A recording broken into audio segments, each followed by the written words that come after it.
பகவத்கீதையில் 4வது சாப்டரில் 12வது ஸ்லோகம்.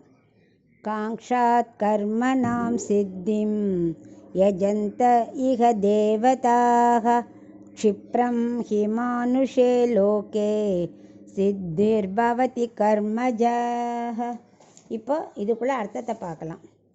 கண்ணன் சொல்லின்னு இருக்கார், இந்த கர்மயோகத்திலேயே தான் உள்ளுக்குள்ளேயே ஞான யோகம் அடங்கியிருக்கு. அந்த சூட்சுமத்தை புரிஞ்சுக்கணும். எல்லாரும் என்ன பண்ணுறா, கர்மத்தை மட்டுமே பண்ணுறா. அதுக்காக என்ன பண்ணுறா, சின்ன சின்ன தேவதைகளை வேண்டிண்டு அந்த காரியத்தை அப்போதைக்கு நமக்கு போருன்னு நினைக்கிறா.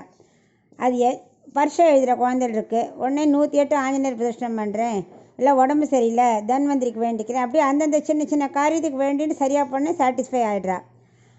கண்டிப்பாக பலன் கிடைக்கும். சின்ன சின்ன தேவையில் பூஜை பண்ணி நம்ம செய்ய வேண்டியதான், அது முதல் படி. ஸோ அதோடையே நம்ம நிற்கக்கூடாது. கொஞ்சம் கொஞ்சமாக நம்ம பக்தியை டெவலப் பண்ணிட்டு கண்ணனோட லீலைகளை நமக்காக பிறந்திருக்கான்னு அதை நினச்சி பக்தியை வளர்த்துக்கணும். நமக்கு தேவைங்கிறது ஒரு அளவு தான். ஓரளவுக்கு எத்தனை தேவையோ, அதுக்கு தேவைக்கு ஒரு லிமிட் கிடையாது. எத்தனை தேவையோ நம்மளாவே ஒரு முடிவு பண்ணிட்டு நிறுத்திண்டு மற்றபடி சம்பாதிக்கிறது வர ரூபாயெல்லாம் மக்களுக்காக செலவழிக்கணும், நல்லதுக்காக செலவழிக்கணும், நல்ல காரியத்துக்காக செலவழிக்கணும். ஆனால் எல்லோரும் என்ன பண்ணுறா, இந்த சின்ன காரியத்துக்காகவே வேண்டின்னு இருக்கா. அது ஐஸ்வர்யார்த்தி. ஆனால் எங்கிட்ட பேரே பண்ணால் மோட்சமே கிடைக்கும், என்ன சரணடைஞ்சால் மோட்சமே கிடைக்கும், பெரிய யோகத்தை கொடுப்பேன்.